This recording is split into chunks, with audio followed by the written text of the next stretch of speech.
Hello everyone, welcome to my channel Priyanka academy. आज की important class में आप सबका स्वागत है और आज का टॉपिक है अर्थ और सौरमंडल। यानी अर्थ और सौरमंडल से रिलेटेड कुछ इम्पोर्टेंट क्वेश्चन करेंगे इस वीडियो में। चलिए क्लास को स्टार्ट करते हैं।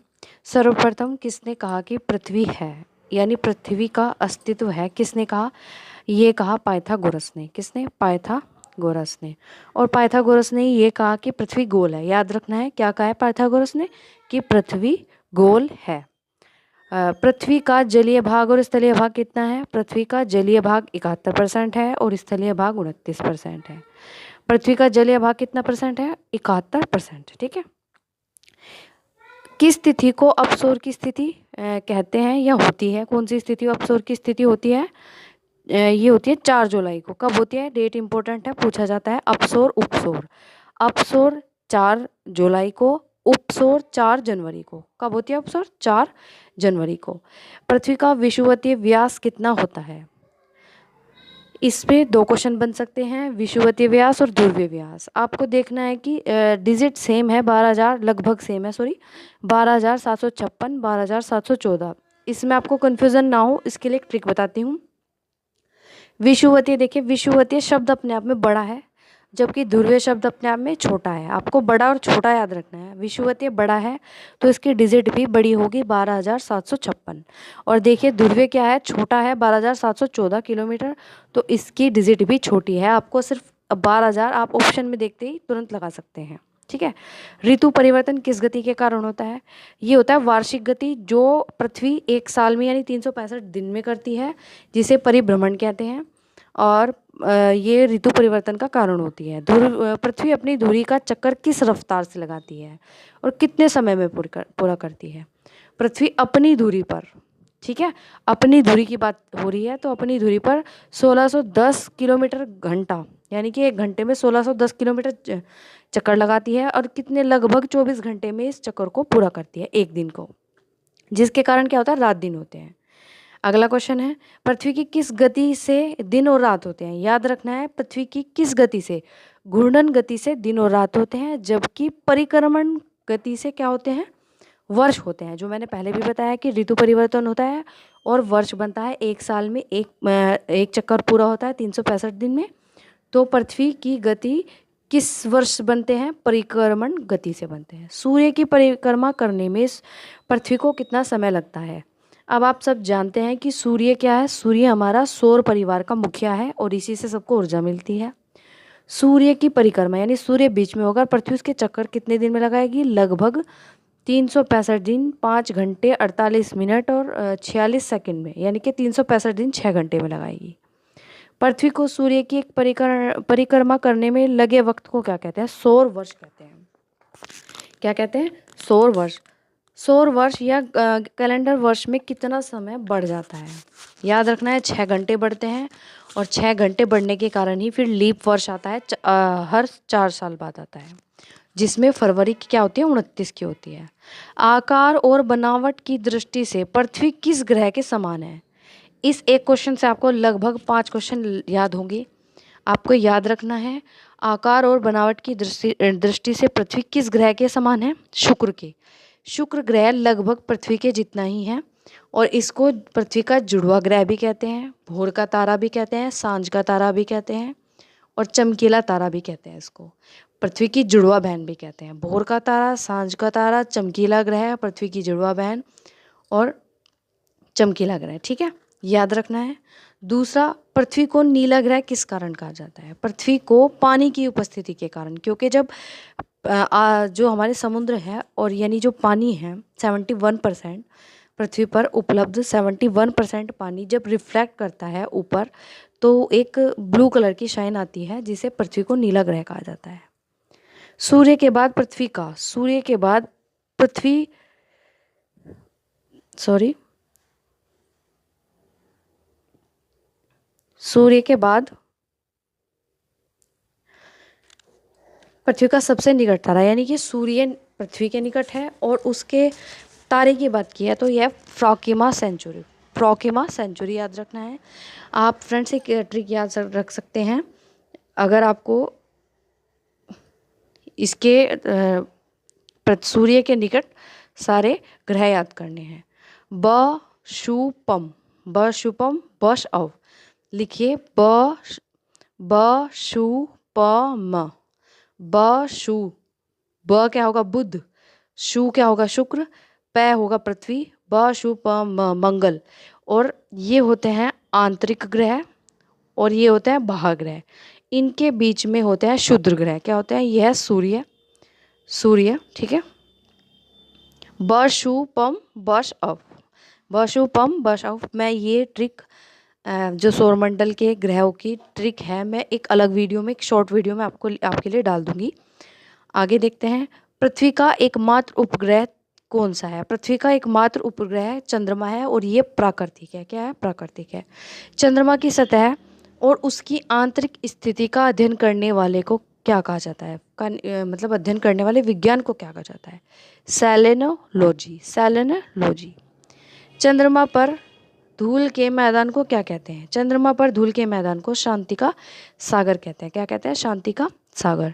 जीवाश्म ग्रह किसे कहते हैं? चंद्रमा को कहते हैं। जीवाश्म ग्रह चंद्रमा को कहते हैं और जीवाश्म ग्रह पर ही धूल पाई जाती है। चंद्रमा किसकी रोशनी से चमकता है? चंद्रमा सूर्य की रोशनी से चमकता है। चंद्रमा सूर्य की रोशनी से चमकता है। समुद्र में उठने वाले ज्वार भाटे की वजह क्या होती है? अपेक्षित सूर्य और चंद्रमा की शक्तियों का अनुपात। ठीक है। चंद्रमा पर पाए जाने वाले चट्टानों में किस धातु की मात्रा सबसे अधिक है? अब देखिए, चंद्रमा के अध्ययन को क्या कहा जाता है? सेलेनोलॉजी। उस विज्ञान को क्या कहा जाता है? सेलेनोलॉजी। वहाँ पर धूल के क्या हैं? धूल की बहुत सारी धूल है जिसको शांति सागर कहते हैं। ठीक है। और वहाँ पर कौन सी धातु मिलती है? टाइटेनियम, टाइटेनियम धातु चंद्रमा पर पाई जाती है, जो चट्टानें हैं। पृथ्वी से चंद्रमा का कितना प्रतिशत भाग दिखाई देता है? 57%। पृथ्वी से चंद्रमा को हम 57% देख सकते हैं। चंद्रमा धरती की परिक्रमा और घूर्णन गति कितने दिनों में करता है? इंपॉर्टेंट क्वेश्चन है। ये कहता है 27 दिन 8 घंटे, 27 दिन 8 घंटे में। चंद्रमा का सबसे ऊंचा पर्वत कौन सा है? लिप्टनिस पर्वत। कौन सा? लिप्टनिस। चंद्रमा पर सबसे पहले पहुंचने वाले अंतरिक्ष यात्री कौन थे? Neil Armstrong, sir Edwin Aldrin. चंद्रमा पर सबसे पहले पहुंचने वाले नील आर्मस्ट्रॉन्ग। ठीक है। और दक्षिणी ध्रुव पर कौन पहुंचा है? अब हमारा भारत पहुंचा है, जिसके बारे में आपने सुना होगा, चंद्रयान 3 दक्षिणी ध्रुव पर पहुंचने वाला पहला देश है। चंद्रमा पर सबसे पहले पहुंचने वाले मैंने बताया।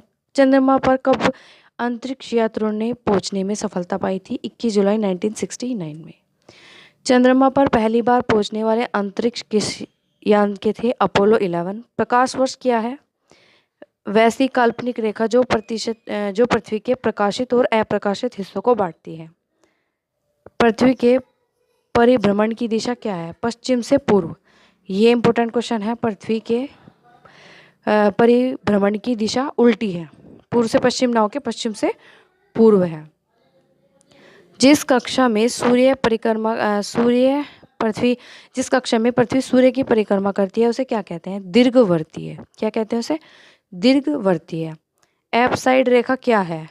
उपसौरिक और अपसौरिक को मिलाने वाली काल्पनिक रेखा सूर्य के केंद्र से गुजरती है, उसे अपसाइड रेखा कहते हैं।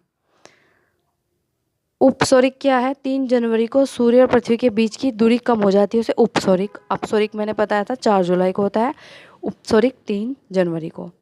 अपसाइड रेखा क्या है?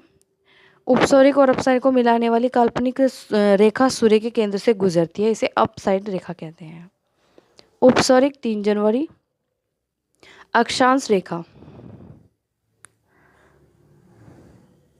अक्षांश रेखा के बारे में बात करते हैं। अक्षांश क्या होते हैं? देखिए, हमारी पृथ्वी गोल है, ऐसे ये पृथ्वी गोल है, इस पे कुछ रेखाएं इस टाइप से होती हैं, लंबी इस तरह, और कुछ रेखाएं ऐसा है। तो यह ग्लोब पर पश्चिम से, यानी कि ये वाली रेखाएं, जो ये पड़ी हुई रेखाएं हैं, पश्चिम से पूर्व की ओर जाती हैं, इनको ही अक्षांश रेखाएं कहते हैं। क्या कहते हैं इनको? अक्षांश रेखाएं। किस रेखा को शून्य अंश की स्थिति माना जाता है? विषुवतीय रेखा को। जो हमारी ये पृथ्वी है और पृथ्वी के बीच में ये पृथ्वी, और इसको हम ध्रुव रेखा, विषुवतीय रेखा कहते हैं। ये शून्य है, ठीक है। और ये जो बीच का क्षेत्र है, यहाँ ये रहने योग्य होता है, यहाँ पर और यहाँ पर, ठीक है।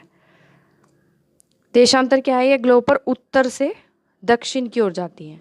बताया था मैंने, जो खड़ी रेखाएं हैं वो देशांतर रेखाएं हैं। ये पृथ्वी और ये उत्तर से दक्षिण की ओर ऐसे आती हैं, थोड़ी मुड़ी हुई, तो ये होती हैं देशांतर रेखाएं। किस स्थान का समय ज्ञात किन रेखाओं के आधार पर किया जाता है? देशांतर रेखाओं के। किसी स्थान का समय देशांतर रेखाओं के, जो खड़ी रेखाएं होती हैं उनके आधार पर समय ज्ञात किया जाता है। और दो देशांतर रेखाओं के बीच की दूरी को गोरे कहते हैं, गोरे। सूर्य ग्रहण क्या है? जब कभी दिन के समय सूर्य और पृथ्वी के बीच चंद्रमा आ जाता है। जब दिन के समय, सूर्य ग्रहण जब दिन के समय सूर्य और पृथ्वी के बीच चंद्रमा आ जाता है, तो सूर्य और पृथ्वी के बीच चंद्रमा आता है, सूर्य ग्रहण होता है। तो सूर्य की चमकती सतह चंद्रमा की वजह से दिखाई नहीं पड़ती। याद रखना है, बीच में सूर्य ग्रहण में बीच में चंद्रमा आएगा। क्या आएगा? चंद्रमा। ये 3 ग्रह हैं, याद रखना है, सूर्य, पृथ्वी और चंद्रमा। चाहे चंद्र ग्रहण हो सूर्य ग्रहण हो, तो सिर्फ आपको एक ट्रिक बनानी है। जब सूर्य एक सीधी लाइन बनाएगा, चंद्रमा बीच में होगा, बस, ठीक है। तो सूर्य ग्रहण होगा, और सूर्य ग्रहण अमावस के दिन होता है। पूर्ण सूर्य ग्रहण किस दिन होता है? अमावस के दिन। चंद्र ग्रहण क्या है? जब चंद्रमा और सूर्य और चंद्रमा के बीच पृथ्वी आ जाते, इस बार पृथ्वी आएगी। चंद्र ग्रहण क्या होता है? इसे चंद्र ग्रहण कहते हैं। पूर्ण चंद्र ग्रहण पूर्णिमा का होता है। 21 मार्च से 23 सितंबर तक उत्तरी ध्रुव पर दिन की अवधि होती है 6 महीने की। अंतर्राष्ट्रीय तिथि रेखा क्या है? 180 डिग्री देशांतर रेखाओं को अंतर्राष्ट्रीय तिथि रेखा कहा जाता है। फ्रेंड्स, ये थी सौरमंडल और पृथ्वी से रिलेटेड कुछ इंपॉर्टेंट क्वेश्चंस की क्लास आपको कैसी लगी कमेंट करके बताएं। वीडियो को लाइक करें, चैनल को सब्सक्राइब करें। धन्यवाद।